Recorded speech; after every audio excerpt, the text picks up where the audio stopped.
पर्याय की दृष्टि से संसार की विवक्षा में जीव का जन्म होता है और मरण भी होता है, और वस्तुतः ये वैभाविक परिणति है। जन्म और मरण की जो परंपरा है वह किसी एक जीव की अपेक्षा से नहीं, और यह परंपरा आज की नहीं है। ये अनादिकालीन यह परंपरा जन्म मरण की, इस जन्म मरण की परंपरा का विच्छेद जो होता है वह आत्म पुरुषार्थ करने से होता है। और प्रातः काल में आपके सामने स्पष्ट किया था कि प्रभु का जो जन्म हुआ है वह यह अंतिम जन्म उनका माना गया। अब इसके उपरांत इस संसार में उनका अवतरण नहीं हो सकता। एक बार मोक्ष पुरुषार्थ के माध्यम से वह प्रभु इस शरीर से अपने आप को पृथक करते हैं तो पुनः यह शरीर उन्हें नहीं मिल सकता। यह श्रद्धान का विषय होना चाहिए। और इसलिए कि संयोग के माध्यम से दुख का अनुभव होता है, और इसका विच्छेद किसके द्वारा होगा? संसार का विच्छेद, जो अनंतकालीन संसार है उसका विच्छेद जो होता है वह सच्चे देव शास्त्र और गुरु के ऊपर यथार्थ श्रद्धान करने से ही अनंत जो संसार चला आ रहा था उसका विच्छेद हो जाता है, वह परीत संसारी होता है। ये बात तय हो गई है। इसलिए ये संसार में जो परिभ्रमण है वह बिना संबंध के संभव नहीं है। परिभ्रमण अकेले का नहीं होता। शुद्ध दशा का परिणमन अलग विषय है, किंतु जो पंच परावर्तन रूप जो परिभ्रमण है वह बिना संयोग के संभव नहीं है। और संयोग के कारण ही संसारी प्राणी अनंत काल से अनंत दुख का अनुभव करता हुआ आया है। इसलिए संयोगज जितने भी भाव हैं वह मुझसे भिन्न हैं, ऐसा आगमकारों का भी कहना है। संयोगजा भावा मत्तः सर्वेप सर्वता बाह्या। संयोग से उत्पन्न होने वाले जितने भी भाव हैं, परिणाम हैं, वो मुझसे भिन्न हैं, अर्थात आत्म तत्व से वो भिन्न हैं। किंतु भिन्न होते हुए भी कर्म की परंपरा के कारण बीज और वृक्ष की भांति यह परंपरा चल रही है। जीव की और कर्म की, इन दोनों का संयोग हुआ नहीं। यदि हुआ है ऐसा कहेंगे तो बिगनिंग आ जाएगा। शुरुआत नहीं है। ये जो संबंध है ये अनादिकालीन है। शुरुआत बिल्कुल नहीं, किंतु एंड हो सकता है। यदि वह भव्य है तो वह संसार का विच्छेद कर सकता है और मुक्त हो सकता है। और संसार से पार होने के लिए संसार का स्वरूप क्या है इसका परिज्ञान भी करना अत्यंत आवश्यक इसलिए है क्योंकि अनंत काल से संसार में परिभ्रमण करता हुआ भी संसारी प्राणी ने उसका स्वरूप समझ नहीं पाया है। इसलिए पर वस्तु के प्रति उसका आकर्षण बना हुआ है। जब तक पर वस्तु के साथ संबंध जोड़ करके चलता है तब तक वह कभी भी आत्म तत्व का दर्शन अथवा संवेदन नहीं कर सकता है। इसलिए संबंध को छोड़ने के लिए बात कही थी सुबह भी, और अभी भी उसी विषय को आगे बढ़ाया जा रहा है। यह संयोग अनेक प्रकार के दुख के लिए कारण है।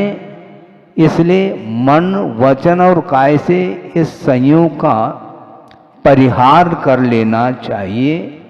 इसको छोड़ देना चाहिए। छोड़ने योग्य परिवर्जनीय असौ संयोग। अब बात यह है, ये कौन छोड़ेगा? संयोग को तो छोड़ना है, कौन छोड़ता है? छोड़ने वाला कौन है? वो उसको पकड़ो।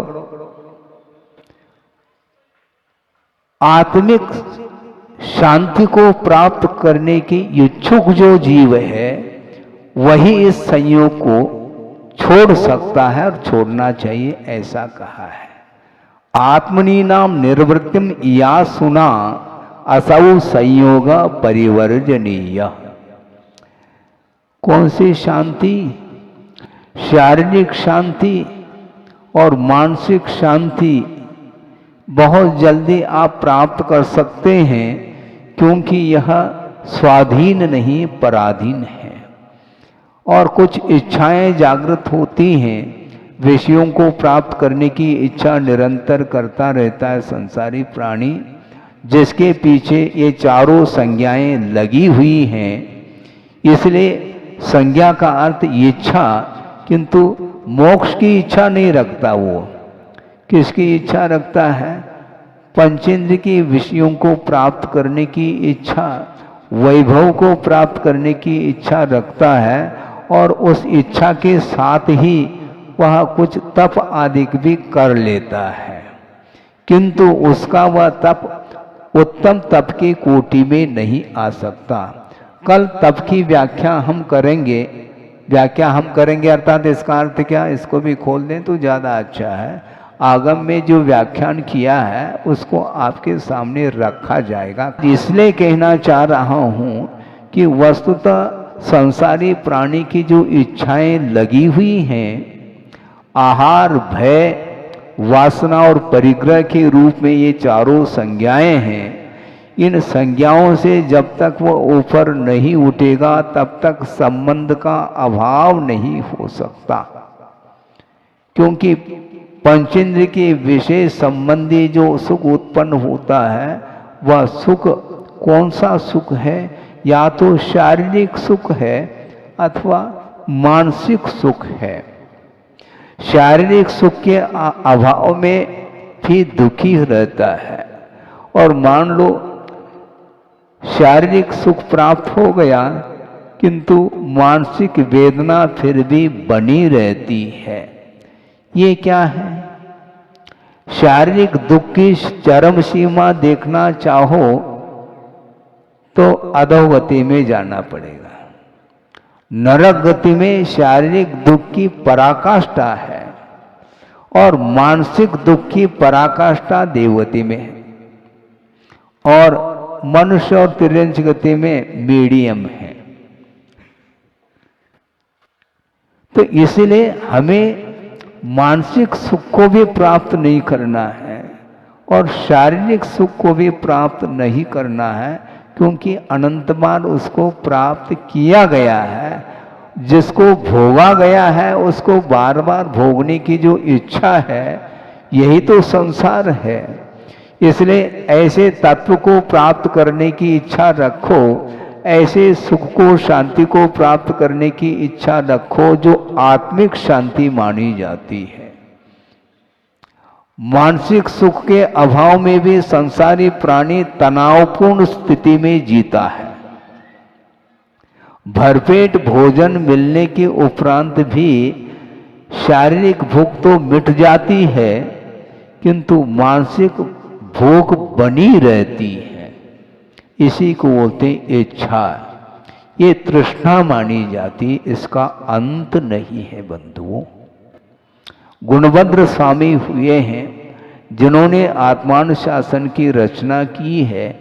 उसमें एक प्रसंग उन्होंने एक श्लोक के माध्यम से दिया है कि आशा रूपी जो खाई है वह इतनी बड़ी खाई है, जिस खाई के भीतर 3 लोक संबंधी जो खाद्य वस्तु है वो सारे उसमें डाल दिए जाए तो भी वह खाई भर नहीं सकती, बल्कि वह परमाणु के समान प्रतीति में आता है।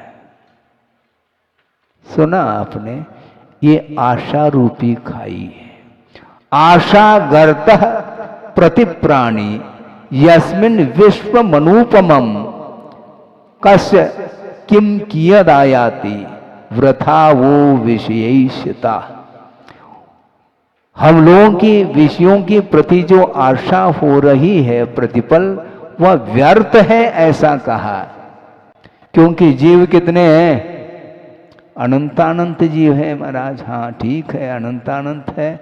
और प्रत्येक जीव के पीछे जो आशा रूपी खाई है वह अनंतात्मक है। तो ऐसी स्थिति में प्रत्येक जीव की आशा रूपी जो खाई वह भर कैसे सकती है? एक जीव संबंधी आशा रूपी खाई जब भर नहीं सकती, उसमें तीन लोक की संपदा भी परमाणु के समान प्रतीति में आ रहा है। विश्वम अनुपमम ऐसा का, अणु अर्थात परमाणु की भांति है। तो ऐसी स्थिति में परमाणु का कोई विभाजन हो सकता है क्या? नहीं हो सकता है। फिर ऐसी स्थिति में किसको किसका भाग आएगा? जब भाग ही नहीं कर सकते, गुना तो कर नहीं सकते अपन, और भाग ही नहीं हो पा रहा, विभाजन नहीं कर सकते, तो ऐसी स्थिति में एक जीव के पीछे वह वस्तु पंचेंद्र का विषय किस रूप में आ सकता है, इसके उपरांत भी इसकी आशा समाप्त नहीं हो रही है। इसलिए आशा के ऊपर विजय प्राप्त करने के लिए ही प्रभु का जन्म हुआ है। और वो किस प्रकार आशा के ऊपर विजय प्राप्त करते हैं, अब पुनः उनका पुनर्भव नहीं हो सकता है। अपुनर्भव अर्थात मोक्ष। और पुनर्भव का अर्थ शारीरिक अपने शाब्दिक जो अर्थ है उसको भी बताया जा सकता है। उत्पन्न होने के अर्थ में भू धातु आती, क्रियापद आता है। भवति इति भू। और पुनर्भू अर्थात नाखून, समझ रहे हैं आप?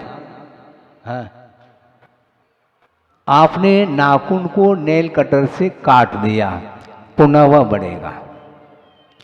पुनर्भू बार बार वह उत्पन्न होता रहता। उसी प्रकार संसार में बार बार जन्म लेने का नाम ही पुनर्भू है। और एक बार जन्म का अभाव हो जाएगा तो अपुनर्भू अर्थात अपुनर्भवम प्राप्नोति सजीव। वह जीव मोक्ष को प्राप्त करता है। लेकिन खेल नहीं है मोक्ष को प्राप्त करना। छाया में बैठ करके, एयर कंडीशन में बैठ करके आप मोक्ष की इच्छा रखने वालों, आचार्य कहते हैं मोक्ष की इच्छा रखने मात्र से मुक्ति नहीं मिल सकती। क्योंकि इच्छा करने मात्र से यदि मुक्ति मिलती तो अभी तक तो कई बार इच्छा की होगी मोक्ष की, तो प्राप्ति क्यों नहीं हुई, मुक्ति क्यों नहीं हुई, प्रश्न चिन्ह खड़ा है। महाराज भावना तो होती है, भावना कर लो, भावना भवनाशिनी, किंतु अभी तक वह भावना हमारी अधूरी क्यों रही? आप स्वतंत्र हैं क्या परतंत्र? महाराज हम स्वतंत्र हैं, तो इच्छा क्यों कर रहे हो? इच्छा पर की होती है, सो की कोई इच्छा नहीं होती। स्व की इच्छा नहीं होती, क्योंकि स्वाश्रित जो सुख है उसकी इच्छा थोड़ी होती है। आप बाजार में जा करके इच्छित वस्तु को प्राप्त करना चाहते हैं, धन के माध्यम से उसको प्राप्त कर लेते हैं, ये ठीक है। जहां पर लेन देन की स्थिति बनती है वहीं पर हम ग्रहण कर सकते हैं। किंतु अपने आत्म तत्व को प्राप्त करने का अर्थ ये है, जो आत्म तत्व को छोड़ करके बाहर जो बार बार दृष्टि जा रही है, वह आत्म तत्व में यदि वह केंद्रित कर लेता है अपनी दृष्टि को, तो निश्चित रूप से उसका संसार अंत को प्राप्त होता है। इसलिए संसार का अंत जो होगा वह आशा को रोकने से होगा। इच्छा का निरोध जब तक नहीं करेंगे तब तक मुक्ति नहीं मिलेगी, और इच्छा के निरोध का नाम ही तप है। तो वस्तुतः आत्मिक शांति को जो प्राप्त करने की इच्छुक है वही संयोग को छोड़ता है, और छोड़ना चाहिए ऐसा कहा। या सुना, या तुम इच्छु यासु, अर्थात प्राप्त करने की इच्छा जो रखता है। किसको प्राप्त करने की इच्छा? आत्मनीनाम निर्वृत्तिम या सुना, आत्मिक शांति को प्राप्त करने की इच्छा जो रखता है उसके लिए संयोग छोड़ने योग्य है, परिवर्जनीय असौ संयोग, ऐसा कहा। और त्रिधा कहा, यानी मन से, वचन से, काय से, ओसे नहीं। संबंध आप इतना घनिष्ठ संबंध है संसारी प्राणी का पर वस्तु की प्रति, वह छोड़ नहीं सकता। हाँ, छोड़ लेंगे और पुनः ग्रहण कर लेता है, वो छोड़ ही नहीं पाता। भयंकर है ये तृष्णा। इस तृष्णा को सीमित करना बहुत कठिन है, अभाव करना तो अत्यंत कठिन है। एक प्रसंग दिया था गुरुदेव ने कि जो तृष्णा है वह हमेशा, वह तृष्णा बूढ़ी नहीं होती, वह तृष्णा बूढ़ी नहीं होती। उन्होंने एक कहावत सुनाई थी गुरुदेव ने, कन्नड़ में वह कहावत है, होने से मुप्पादरे हुई मुप्पे। ये प्रश्नार्थक ये कहावत है कि होने से बोलते हैं इमली का वृक्ष, वह बहुत बूढ़ा हो चुका है किंतु उसकी जो खटास है वह बूढ़ी नहीं हुई। सुन रहे क्या नहीं? किधर ध्यान है आपका? वह इमली का वृक्ष बूढ़ा हो चुका है, धराशायी होने को है, ये बात अलग है, किंतु उसकी जो खटास है वह बूढ़ी नहीं किंतु वह युवती है। उसी प्रकार यह तृष्णा हमेशा बूढ़ी नहीं होती। पेट भरने के उपरांत भी अंतों के लिए रखो, ऐसा वो बोलता है। इसी का नाम आशा है। वर्तमान में भूख शांत होने के उपरांत भी अंतों की चिंता और कल की चिंता, परसों की चिंता, और बोलता चला जाता है क्या, 100 साल का, पल की खबर नहीं। ये बोलने के लिए कहावत आई ऐसा लग रहा है। जब पल की खबर नहीं है तो इतनी चिंता क्यों करते हो? वर्तमान में जो जीने का पुरुषार्थ करता है वही आशा को समाप्त कर सकता है, इसका आशय है। स्वसंवेदन बहुत कठिन होता है।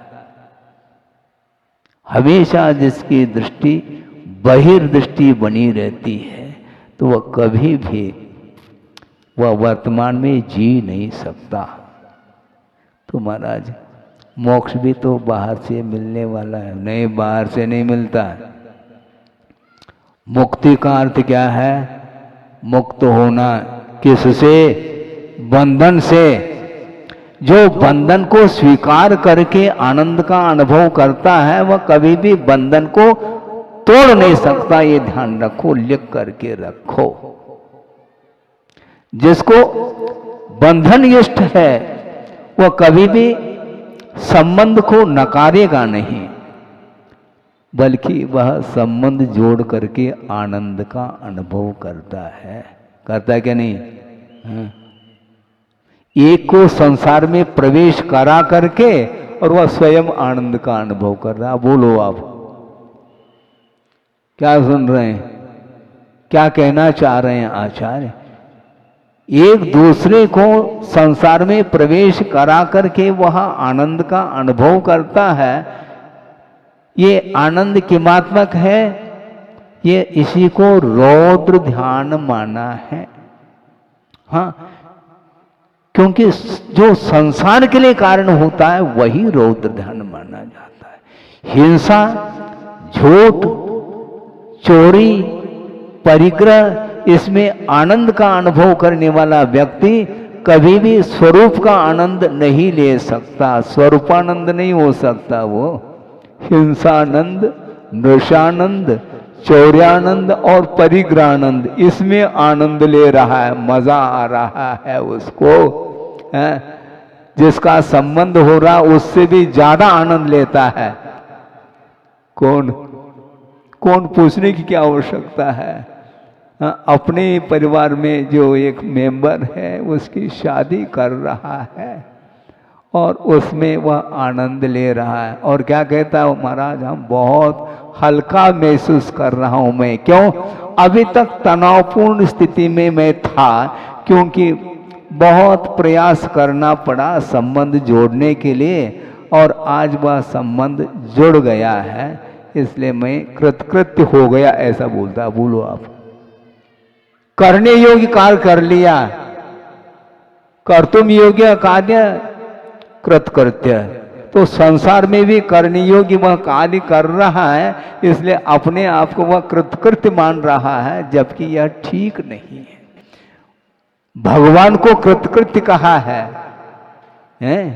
परमेष्टि परम ज्योति विरागो विमल कृति, कृति का अर्थ कृतकृत्य कहा है। भगवान बन गए क्या आप?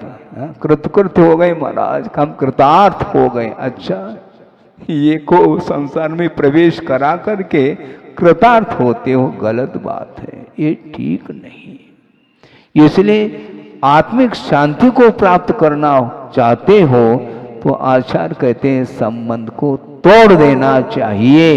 इसलिए गुरुदेव कहते हैं जुड़ो न जोड़ो। सुन रहे? हाइकू है, जुड़ो न जोड़ो, जोड़ा छोड़ो। किसी से जुड़ना नहीं, ना किसी को जोड़ना। यदि जोड़ा हुआ है उसको छोड़ो। फिर भी मान लो जोड़ने की आदत है, बेजोड़ जोड़ो कहा उन्होंने। बेजोड़ कौन है? पंच परमेष्टि के अलावा और कोई बेजोड़ नहीं। उसके साथ संबंध रखोगे, उन पांच परमेष्टियों के साथ निश्चित रूप से बंधन का अभाव हो जाएगा। बंधन यदि टूटेगा तो पंच परमेष्टि के शरण के बिना बंधन समाप्त नहीं हो सकता। और यह संबंध जोड़ रहा है पर वस्तुओं के साथ और फूला नहीं समाता वो। इसको बोलते, ये सारा सारा अज्ञान का परिणाम है, ऐसा आगमकारों ने कहा है। इसमें आनंद इसलिए लेना क्योंकि यह मुक्ति के लिए कारण है, यह जन्म, इसलिए कल्याणक बनाया जा रहा है। हाँ, खेल थोड़ी है। संसार में आनंद नहीं लेना, किंतु संसार में जो आत्मा आई है, जिसने जन्म लिया है, इसी का नाम वियोग। भगवान के माता पिता भी फूट फूट करके रोते हैं। ये कौन रुला रहा है? ये संबंध ही रुलाता है। इसलिए संबंध को छोड़ने की बात करो, जोड़ने की नहीं। बेजोड़ जोड़ना चाहिए। बेजोड़ हमारे लिए और कौन है? चार ही हमारे लिए शरण है, चार ही मंगल है, चार ही उत्तम है, और उसमें पांचों परमेष्टि समाहित हैं और आगम भी समाहित है। इसलिए हमें पंच परमेष्टि का आलम्बन लेकर के आगम के अनुरूप बंधन को तोड़ने का हम पुरुषार्थ करते हैं, तो निश्चित रूप से वह बंधन आपके मोक्ष पुरुषार्थ के माध्यम से वह विच्छिन्न हो जाएगा। अपने आप टूटता नहीं, क्योंकि अपने आप बंधन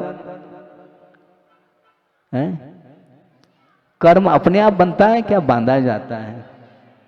बोलो, कर्म अपने आप बनता है क्या परिणामों के द्वारा कर्म को बांधा जाता है? जब तक भाव नहीं है तब तक द्रव्याश्रव संभव नहीं है। भावाश्रव के माध्यम से द्रव्य का आश्रव अर्थात जो कर्म के रूप में परिणमन करने की योग्यता को लिए हुए जो वर्णाएं हैं, जो आत्म प्रदेश पर ही अवस्थित हैं, किंतु योग्यता उसके अंदर होते हुए भी आत्मगत जब तक परिणाम निमित्त नहीं मिलेंगे उनके लिए, तब तक वह कर्म के रूप में परिणत नहीं हो सकती, यह सिद्धांत है। इसलिए कर्म को संसारी प्राणी बुद्धि पूर्वक बांधता है और जब उसका उदय आता है तो भगवान के सामने हाथ जोड़ता है, सुलझाओ भगवान, तुमरे बिना हमरा कोई नहीं। वाह, बहुत बढ़िया है, हैं? उनका यही काम है, रात दिन तुम उलझते रहो और वो सुलझाते रहे, हैं? ये सब क्या है? ये भजन बनाने वाले भी खूब अच्छे चिंतन करके बनाते हैं, लेकिन उसको भी हम गौर से सुनते हैं, कई बार सुना है। इसलिए आप उलझते रहोगे तो भगवान क्या करेंगे? भगवान नहीं उलझाते, ना भगवान सुलझाते हैं, ये भी ध्यान रखो। महाराज फिर भगवान के शरण कैसे ले हम? फिर सुनो, भगवान का शरण लेने का अर्थ भी यही है, जो भगवान ने जैसा कहा वैसा आपको करना पड़ेगा, हैं? आपके जो बंधन हैं उसका क्षय उनके द्वारा नहीं होगा। उनके पाद मूल में भी रहो तो भी पेपर आपको ही लिखना पड़ेगा। टीचर पढ़ाता है कि नहीं? हाँ बिल्कुल। 365 दिन तक विद्यार्थी को, छात्र को वह शिक्षक पढ़ाता है, किंतु पेपर कौन लिखते हैं? टीचर लिखता है कि छात्र? बोलो जल्दी। छात्र लिखता है ना। लिख करके देते हैं क्या टीचर? नहीं दे सकते, वो बहुत स्ट्रिक्ट है। हाँ, नकल नहीं कर सकते, कॉपी नहीं कर सकते आप, क्योंकि स्वयं को लिखना, कैसा लिखा जाता है उन्होंने बता दिया। अब लिखना हो तो लिखो, नहीं तो आपकी मर्जी, उनकी कोई अर्जी नहीं। बहुत कठिन काम है महाराज, हम कैसे करेंगे? जैसे उन्होंने किया वैसा आपको करना है। उन्होंने कैसा किया, उनके पूर्वजों ने जो किया वैसे उन्होंने अनुकरण किया है, उसी प्रकार आपको पूर्वजों का अनुकरण करना है। करना हो तो करो, नहीं तो निकल गए, वो कर गए। यहां रुकेंगे नहीं। जन्म आज हुआ है, कल दीक्षा और परसों केवल ज्ञान, और नरसों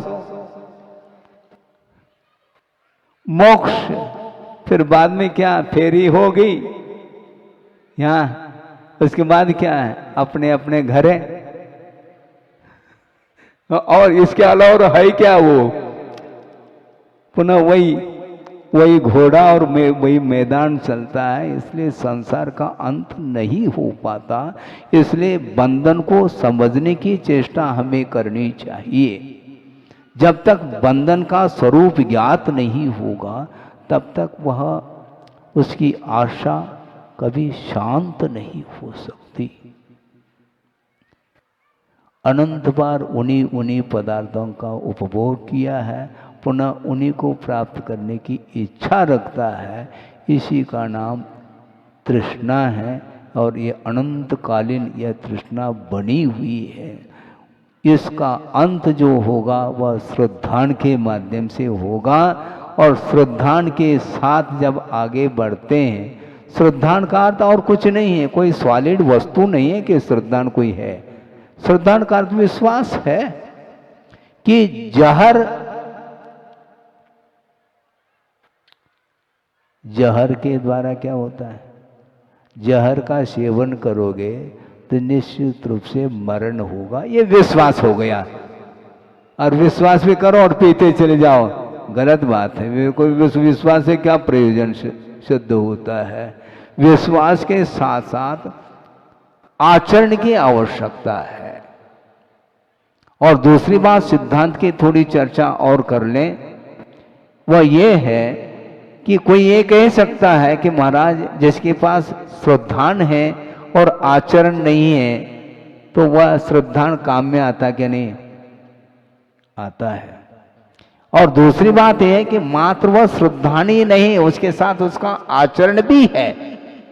वो कौन सा आचरण है? सम्यक्त्वाचरण चारित्र की संज्ञा दी है आचार्यों ने। वह अविरति है, गृहस्थ है, किंतु सम्यक दृष्टि है किंतु उसका जो आचरण है वह मिथ्या दृष्टि के समान आचरण नहीं है। इसी का नाम सम्यक के अनुरूप आचरण है। हालांकि उसने संकल्प पूर्वक 5 पापों का त्याग न स्थूल रूप से किया है न सूक्ष्म रूप से किया है, इसके बावजूद भी उसके पास आचरण यदि है तो सम्यक के अनुरूप वह आचरण करता है। एक प्रसंग आपके सामने रख रहा हूं। आचार्य ज्ञान सागर जी महाराज, उनके सामने तत्व चर्चा चल रही थी और गुरुदेव भी वहीं पर बैठे थे और उस प्रसंग को गुरुदेव ने ही सुनाया है, उसको मैं दोहरा रहा हूं। नहीं तो आप कहेंगे आपने बताया, हमने बताया क्या, दोहराया है केवल। उन्होंने वहां पर प्रसंग ये चल रहा था, एक विद्वान का ये कहना था कि महाराज जो अविरत सम्यक दृष्टि है, जिसने किंचित मात्र भी चारित्र को अंगीकार नहीं किया है, वह अविरति है।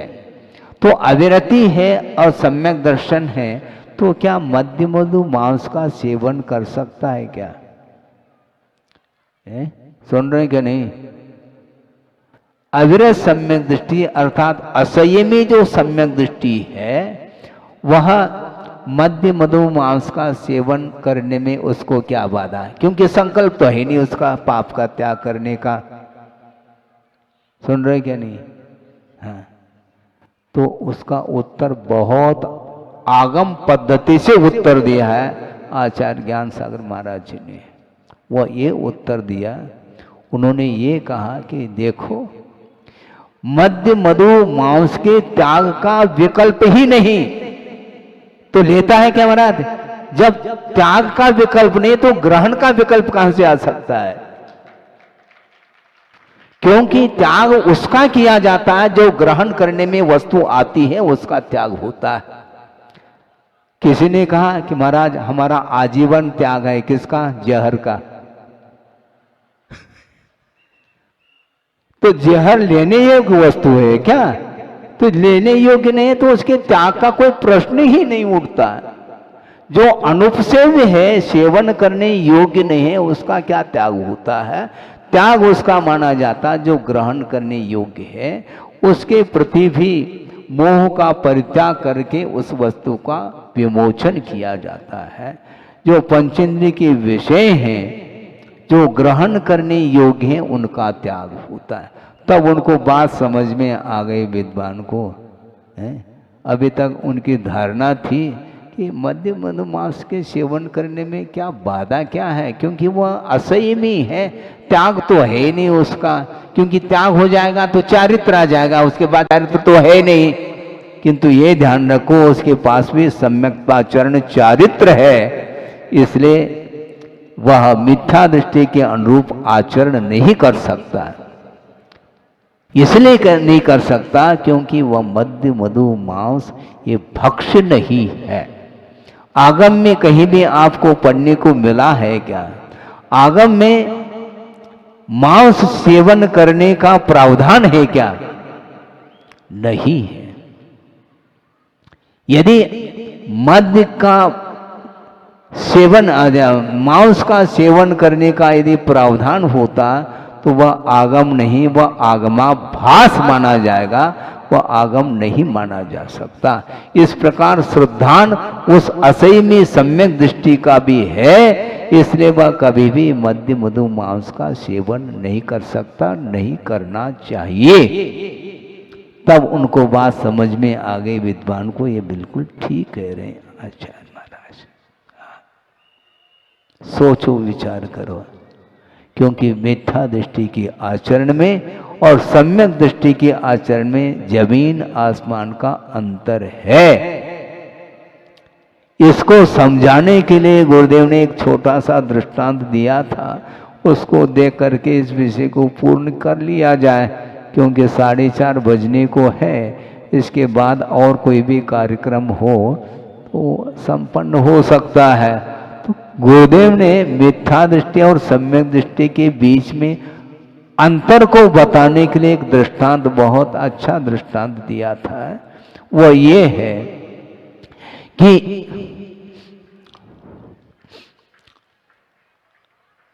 पिताजी है तो पुत्र भी होना चाहिए, तभी तो पिताजी है। पिताजी है और पुत्र है, और पिताजी के पिताजी है तो पुत्र के लिए वह दादाजी कहलाएंगे। यही संबंध है क्या? नहीं, क्योंकि संबंध तो आपको जाना, आप जानो, हमें संबंध से कोई मतलब ही नहीं। अब सोचो, छोटा सा वह नाती है और वो पिताजी जा रहे हैं, किसी काम से बाहर जा रहे हैं, और वह पुत्र कहता मैं भी आपके साथ आऊंगा। समझाते हैं तुम वहां जाकर के क्या करोगे, वो दूर है, तुम चल नहीं पाओगे, आदि आदि, और बहुत गर्मी पड़ रही, कुछ भी बता करके उसको समझाने का पुरुषार्थ करते हैं। लेकिन बाल हट है वो भी अपने आप में उस हट को छुड़वाना बहुत कठिन होता है। बार बार समझाने के उपरांत भी वो नहीं मान रहा है, तो पिताजी ने कहा कि देखो तुम्हारे लिए मिठाई ले आएंगे, तुम यहीं रहो, दादाजी के पास रहो, मैं आ जाऊंगा शाम तक। तो वो मान लिया, क्योंकि मिठाई के चक्कर में आ गया वो। अब पिताजी गए हैं और लौट करके आ रहे हैं, उस समय मिठाई का ध्यान आया और खरीद करके ला रहे हैं, और वह लड़का प्रतीक्षा में है, पिताजी आने वाले हैं, और दिखाई पड़े तो हाँ ठीक, अब तो आ ही जाएंगे। आते ही जो मिठाई का जो थैला था ना, उसमें जो मिठाई खरीद करके लाए थे उसमें से 2 निकाल दिए, और पिताजी ने कहा तुम एक ले लो और एक दादाजी को दे देना। हाउ, एक ही बार में मान लेता है, अपन नहीं मान पाते। वो तो एक ही बार में मान लिया उसने, क्योंकि उसको तो मिठाई से प्रयोजन है। और वह दादाजी के पास गया है, 2 हाथ में मिठाई है, वह कूदता हुआ गया। दादाजी मिठाई दिया है पिताजी ने, हाँ बेटा खा ले। नहीं, आपके लिए भी एक दिया है, अच्छा ले लेता है, उसमें से एक और लेता है, बाकी और नाती को ही दे देता, तुम ही खा ले। ये क्या है? ये दादाजी और नाती, ये दोनों दृष्टांत किसके लिए दिया जा रहा है? सम्यक दृष्टि और मिथ्या दृष्टि के लिए दिया जा रहा है। अब दादाजी उस मिठाई को ले तो रहे, स्वाद तो उन्हें भी आ रहा है, किंतु वो कूद नहीं रहे, यही सम्यक्त्व का प्रतीक है, और वो कूद रहा है। तो मिथ्या दृष्टि हमेशा कूदता रहता है सांसारिक क्षेत्र में, सम्यक दृष्टि कभी भी कूदता नहीं। और बहुत वह, इसी का नाम सम्यक्त्व है, वो बहुत गंभीर रहता है।